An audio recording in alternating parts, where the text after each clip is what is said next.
Chapter 5. Specialized Knowledge. Personal Experiences or Observations. The fourth step toward riches. There are two kinds of knowledge. One is general, the other is specialized. General knowledge, no matter how great in quantity or variety it may be, is of but little use in the accumulation of money. The faculties of the great universities possess in the aggregate practically every form of general knowledge known to civilization. Most of the professors have but little or no money. They specialize on teaching knowledge, but they do not specialize on the organization or the use of knowledge. Knowledge will not attract money unless it is organized and intelligently directed through practical plans of action to the definite end of accumulation of money. Lack of understanding of this fact has been the source of confusion to millions of people who falsely believe that knowledge is power. It is nothing of the sort. Knowledge is only potential power. It becomes power only when and if it is organized into definite plans of action and directed to a definite end.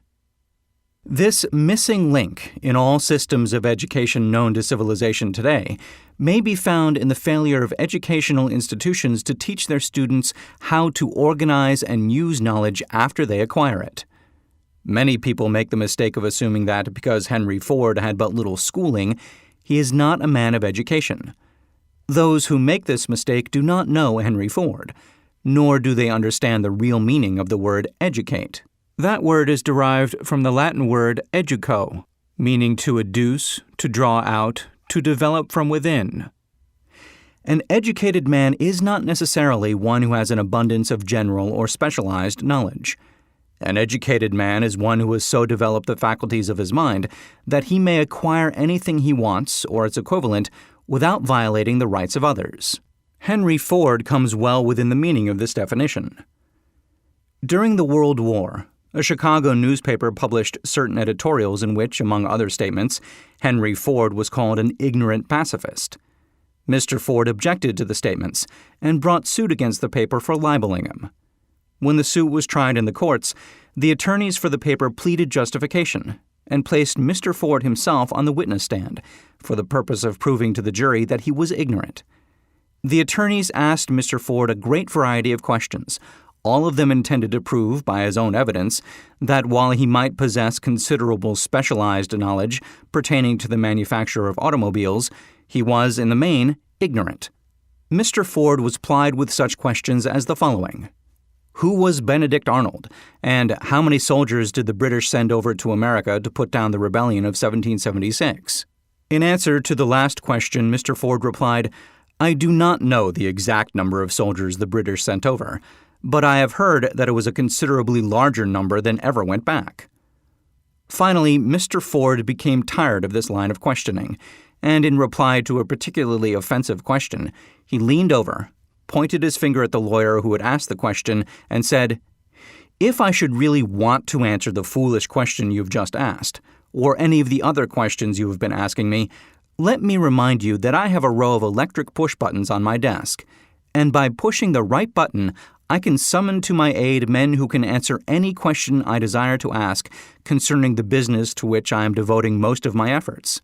Now, will you kindly tell me why I should clutter up my mind with general knowledge for the purpose of being able to answer questions, when I have men around me who can supply any knowledge I require? There certainly was good logic to that reply. That answer floored the lawyer.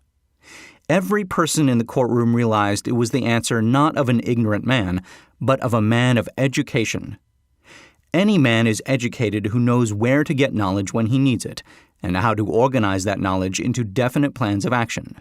Through the assistance of his mastermind group, Henry Ford had at his command all the specialized knowledge he needed to enable him to become one of the wealthiest men in America. It was not essential that he have this knowledge in his own mind. Surely no person who has sufficient inclination and intelligence to listen to a book of this nature can possibly miss the significance of this illustration. Before you can be sure of your ability to transmute desire into its monetary equivalent, you will require specialized knowledge of the service, merchandise, or profession which you intend to offer in return for fortune. Perhaps you may need much more specialized knowledge than you have the ability or the inclination to acquire. And if this should be true, you may bridge your weakness through the aid of your mastermind group. Andrew Carnegie stated that he personally knew nothing about the technical end of the steel business. Moreover, he did not particularly care to know anything about it. The specialized knowledge which he required for the manufacture and marketing of steel, he found available through the individual units of his mastermind group. The accumulation of great fortunes calls for power, and power is acquired through highly organized and intelligently directed specialized knowledge. But that knowledge does not necessarily have to be in the possession of the man who accumulates the fortune. The preceding paragraph should give hope and encouragement to the man with ambition to accumulate a fortune, who has not possessed himself of the necessary education to supply such specialized knowledge as he may require. Men sometimes go through life suffering from inferiority complexes because they are not men of education. The man who can organize and direct a mastermind group of men who possess knowledge useful in the accumulation of money is just as much a man of education as any man in the group. Remember this if you suffer from a feeling of inferiority because your schooling has been limited. Thomas A. Edison had only 3 months of schooling during his entire life. He did not lack education, neither did he die poor. Henry Ford had less than a 6th grade schooling, but he has managed to do pretty well by himself financially. Specialized knowledge is among the most plentiful and the cheapest forms of service which may be had. If you doubt this, consult the payroll of any university. It pays to know how to purchase knowledge. First of all, decide the sort of specialized knowledge you require and the purpose for which it is needed. To a large extent, your major purpose in life, the goal toward which you are working, will help determine what knowledge you need. With this question settled, your next move requires that you have accurate information concerning dependable sources of knowledge. The more important of these are A. One's own experience and education, B. Experience and education available through cooperation of others, mastermind alliance, C.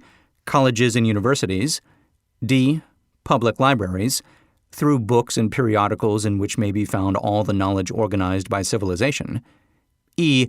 Special training courses, through night schools and home study schools in particular.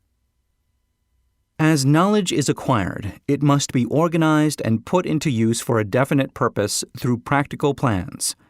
Knowledge has no value except that which can be gained from its application toward some worthy end. This is one reason why college degrees are not valued more highly. They represent nothing but miscellaneous knowledge.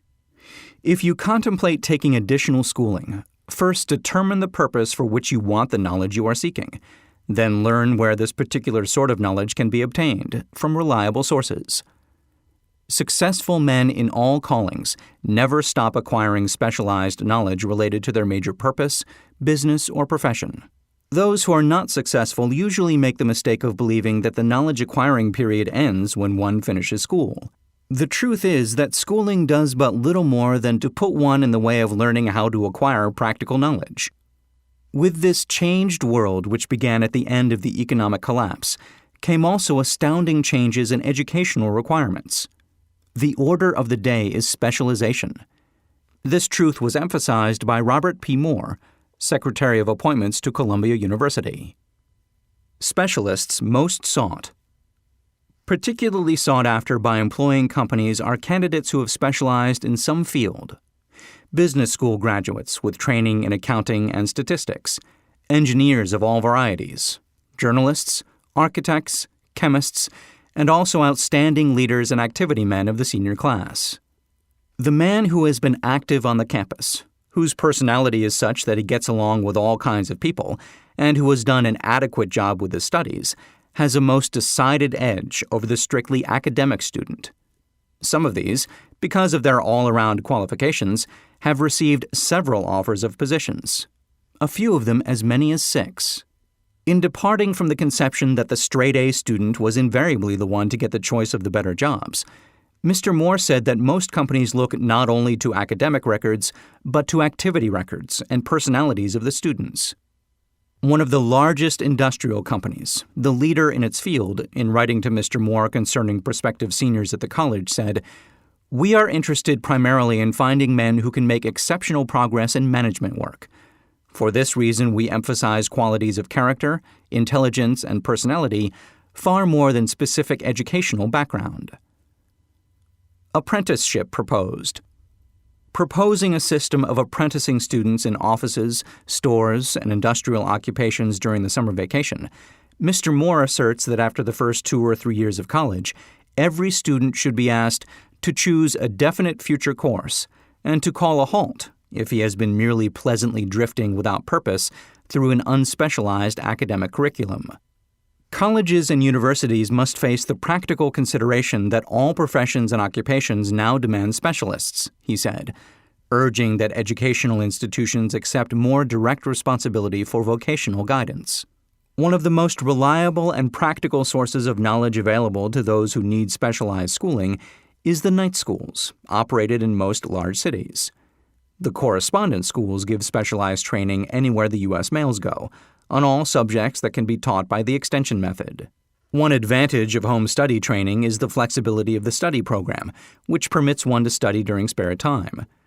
Another stupendous advantage of home study training, if the school is carefully chosen, is the fact that most courses offered by home study schools carry with them generous privileges of consultation, which can be of priceless value to those needing specialized knowledge. No matter where you live, you can share the benefits. Anything acquired without effort and without cost is generally unappreciated, often discredited. Perhaps this is why we get so little from our marvelous opportunity in public schools. The self-discipline one receives from a definite program of specialized study makes up to some extent for the wasted opportunity when knowledge was available without cost. Correspondence schools are highly organized business institutions. Their tuition fees are so low that they are forced to insist upon prompt payments. Being asked to pay, whether the student makes good grades or poor, has the effect of causing one to follow through with the course when he would otherwise drop it. The correspondence schools have not stressed this point sufficiently, for the truth is that their collection departments constitute the very finest sort of training on decision, promptness, action, and the habit of finishing that which one begins. I learned this from experience more than 25 years ago. I enrolled for a home study course in advertising. After completing 8 or 10 lessons, I stopped studying, but the school did not stop sending me bills. Moreover, it insisted upon payment, whether I kept up my studies or not. I decided that if I had to pay for the course, which I had legally obligated myself to do, I should complete the lessons and get my money's worth. I felt at the time that the collection system of the school was somewhat too well organized, but I learned later in life that it was a valuable part of my training for which no charge had been made. Being forced to pay, I went ahead and completed the course. Later in life, I discovered that the efficient collection system of that school had been worth much in the form of money earned because of the training in advertising I had so reluctantly taken. We have in this country what is said to be the greatest public school system in the world. We have invested fabulous sums for fine buildings. We have provided convenient transportation for children living in the rural districts, so they may attend the best schools. But there is one astounding weakness to this marvelous system. It is free. One of the strange things about human beings is that they value only that which has a price. The free schools of America and the free public libraries do not impress people because they are free. This is the major reason why so many people find it necessary to acquire additional training after they quit school and go to work. It is also one of the major reasons why employers give greater consideration to employees who take home study courses. They have learned from experience that any person who has the ambition to give up a part of his spare time to studying at home has in him those qualities which make for leadership. This recognition is not a charitable gesture. It is sound business judgment upon the part of the employers. There is one weakness in people for which there is no remedy. It is the universal weakness of lack of ambition. Persons, especially salaried people who schedule their spare time to provide for home study, seldom remain at the bottom very long. Their action opens the way for the upward climb, removes many obstacles from their path, and gains the friendly interest of those who have the power to put them in the way of opportunity. The home study method of training is especially suited to the needs of employed people who find, after leaving school, that they must acquire additional specialized knowledge, but cannot spare the time to go back to school. The changed economic conditions prevailing since the Depression have made it necessary for thousands of people to find additional or new sources of income. For the majority of these, the solution to their problem may be found only by acquiring specialized knowledge. Many will be forced to change their occupations entirely. When a merchant finds that a certain line of merchandise is not selling, he usually supplants it with another that is in demand. The person whose business is that of marketing personal services must also be an efficient merchant. If his services do not bring adequate returns in one occupation, he must change to another, where broader opportunities are available. Stuart Austin Weir prepared himself as a construction engineer and followed this line of work until the Depression limited his market to where it did not give him the income he required. He took inventory of himself, decided to change his profession to law, went back to school, and took special courses by which he prepared himself as a corporation lawyer. Despite the fact the Depression had not ended, he completed his training, passed the bar examination, and quickly built a lucrative law practice in Dallas, Texas. In fact, he is turning away clients. Just to keep the record straight, and to anticipate the alibis of those who will say, "I couldn't go to school because I have a family to support," or "I'm too old," I will add the information that Mr. Weir was past 40 and married when he went back to school. Moreover, by carefully selecting highly specialized courses in colleges best prepared to teach the subjects chosen, Mr. Weir completed in 2 years the work for which the majority of law students require 4 years. It pays to know how to purchase knowledge. The person who stops studying merely because he has finished school is forever hopelessly doomed to mediocrity, no matter what may be his calling. The way of success is the way of continuous pursuit of knowledge. Let us consider a specific instance. During the Depression, a salesman in a grocery store found himself without a position. Having had some bookkeeping experience, he took a special course in accounting, familiarized himself with all the latest bookkeeping and office equipment, and went into business for himself. Starting with the grocer for whom he had formerly worked, he made contracts with more than 100 small merchants to keep their books, at a very nominal monthly fee. His idea was so practical that he soon found it necessary to set up a portable office in a light delivery truck, which he equipped with modern bookkeeping machinery. He now has a fleet of these bookkeeping offices on wheels and employs a large staff of assistants, thus providing small merchants with accounting service equal to the best that money can buy at very nominal cost. Specialized knowledge plus imagination were the ingredients that went into this unique and successful business. Last year, the owner of that business paid an income tax of almost 10 times as much as was paid by the merchant for whom he worked when the Depression forced upon him a temporary adversity which proved to be a blessing in disguise. The beginning of this successful business was an idea. Inasmuch as I had the privilege of supplying the unemployed salesman with that idea, I now assume the further privilege of suggesting another idea, which has within it the possibility of even greater income. Also the possibility of rendering useful service to thousands of people who badly need that service. The idea was suggested by the salesman who gave up selling and went into the business of keeping books on a wholesale basis. When the plan was suggested as a solution to his unemployment problem, he quickly exclaimed, "I like the idea, but I would not know how to turn it into cash." In other words, he complained he would not know how to market his bookkeeping knowledge after he acquired it. So that brought up another problem which had to be solved. With the aid of a young woman typist, clever at hand lettering, and who could put the story together, a very attractive book was prepared, describing the advantages of the new system of bookkeeping. The pages were neatly typed and pasted in an ordinary scrapbook, which was used as a silent salesman with which the story of this new business was so effectively told that its owner soon had more accounts than he could handle. There are thousands of people all over the country who need the services of a merchandising specialist capable of preparing an attractive brief for use in marketing personal services. The aggregate annual income from such a service might easily exceed that received by the largest employment agency, and the benefits of the service might be made far greater to the purchaser than any to be obtained from an employment agency. The idea here described was born of necessity, to bridge an emergency which had to be covered, but it did not stop by merely serving one person. The woman who created the idea has a keen imagination. She saw in her newly born brainchild the making of a new profession, one that is destined to render valuable service to thousands of people who need practical guidance in marketing personal services. Spurred to action by the instantaneous success of her first prepared plan to market personal services, this energetic woman turned next to the solution of a similar problem for her son who had just finished college, but had been totally unable to find a market for his services.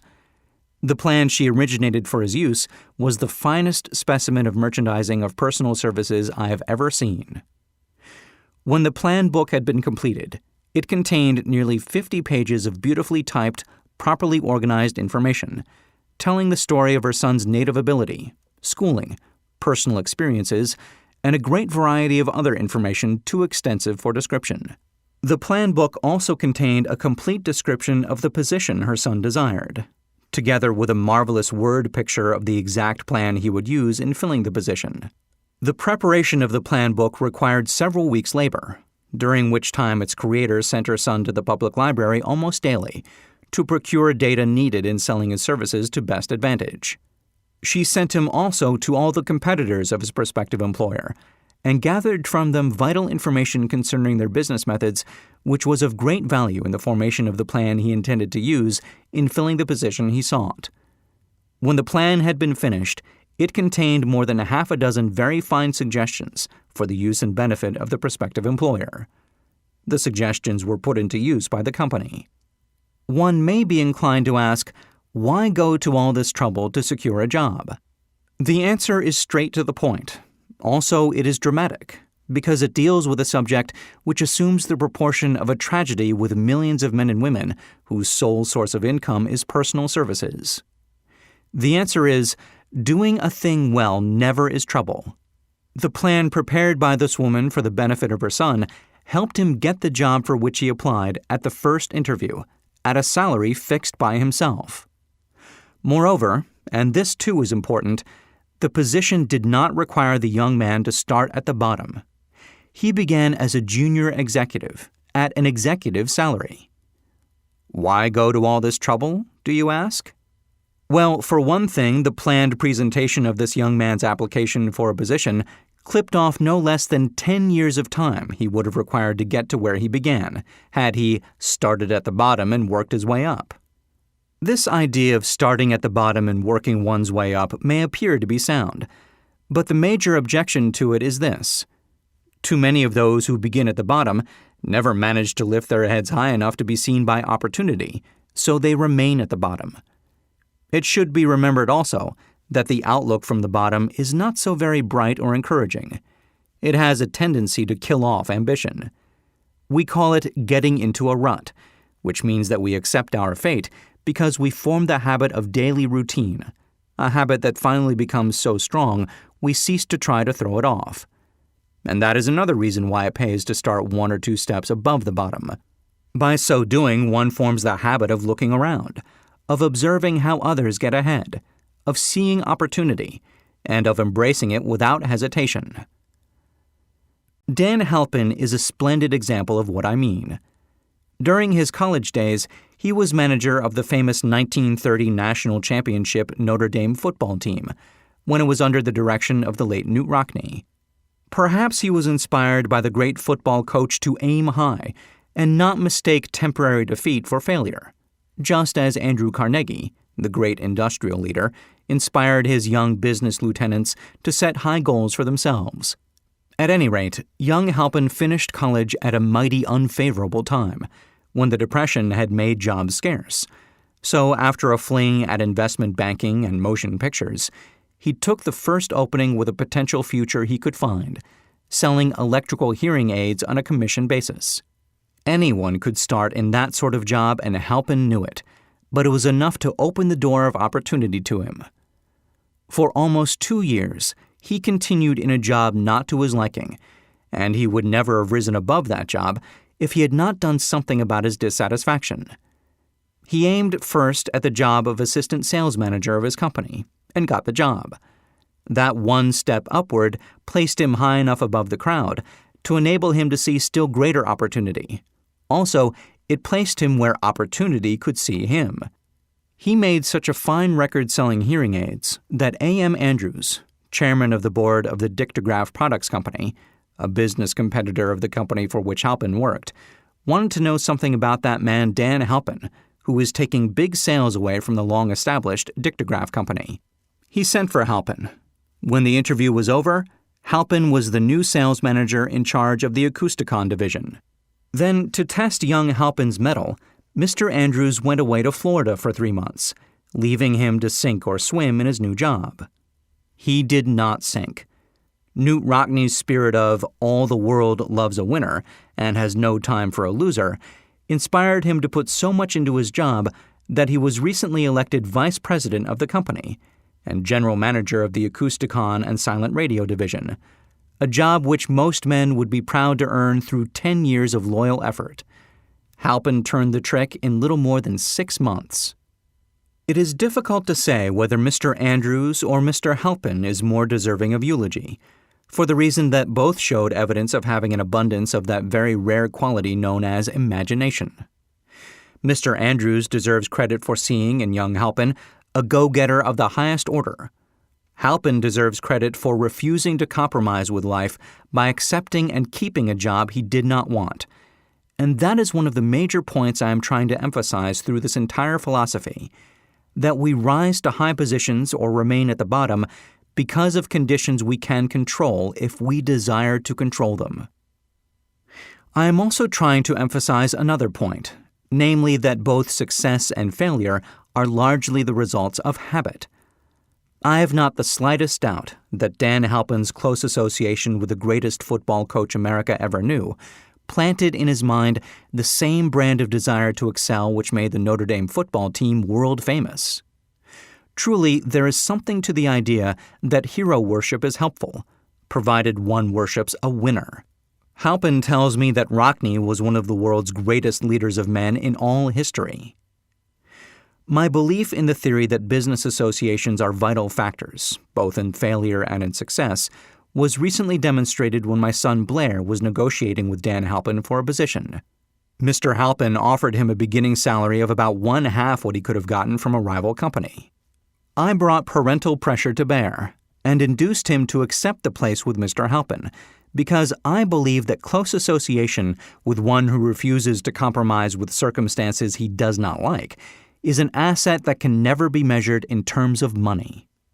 The bottom is a monotonous, dreary, unprofitable place for any person.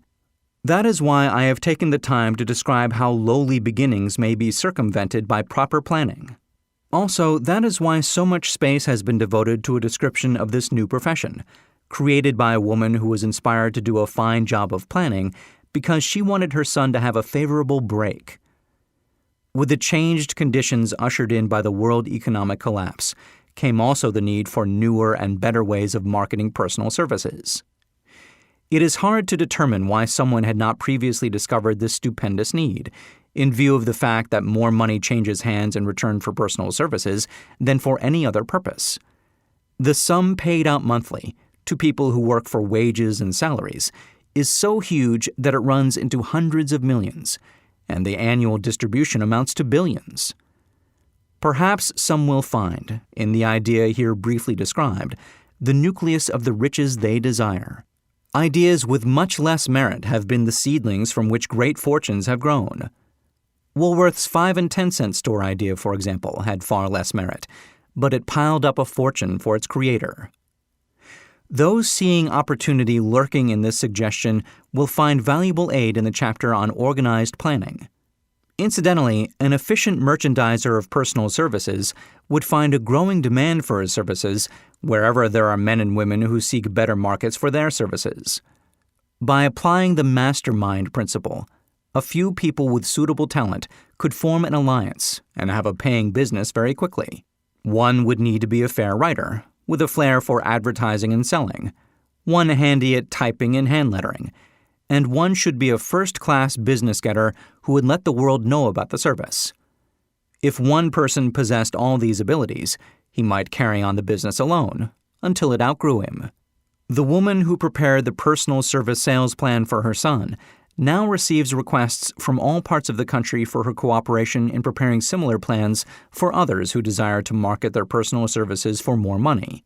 She has a staff of expert typists, artists, and writers who have the ability to dramatize the case histories so effectively that one's personal services can be marketed for much more money than the prevailing wages for similar services. She is so confident of her ability that she accepts, as the major portion of her fee, a percentage of the increased pay she helps her clients to earn. It must not be supposed that her plan merely consists of clever salesmanship, by which she helps men and women to demand and receive more money for the same services they formerly sold for less pay.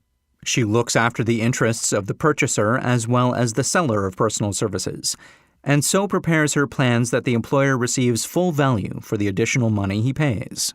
The method by which she accomplishes this astonishing result is a professional secret, which she discloses to no one excepting her own clients. If you have the imagination and seek a more profitable outlet for your personal services, this suggestion may be the stimulus for which you have been searching. The idea is capable of yielding an income far greater than that of the average doctor, lawyer, or engineer, whose education required several years in college. The idea is saleable to those seeking new positions, in practically all positions calling for managerial or executive ability, and those desiring rearrangement of incomes in their present positions. There is no fixed price for sound ideas. Back of all ideas is specialized knowledge. Unfortunately, for those who do not find riches in abundance, specialized knowledge is more abundant and more easily acquired than ideas. Because of this very truth, there is a universal demand and an ever-increasing opportunity for the person capable of helping men and women to sell their personal services advantageously. Capability means imagination, the one quality needed to combine specialized knowledge with ideas, in the form of organized plans designed to yield riches.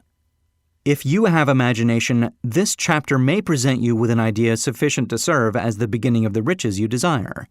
Remember, the idea is the main thing. Specialized knowledge may be found just around the corner. Any corner.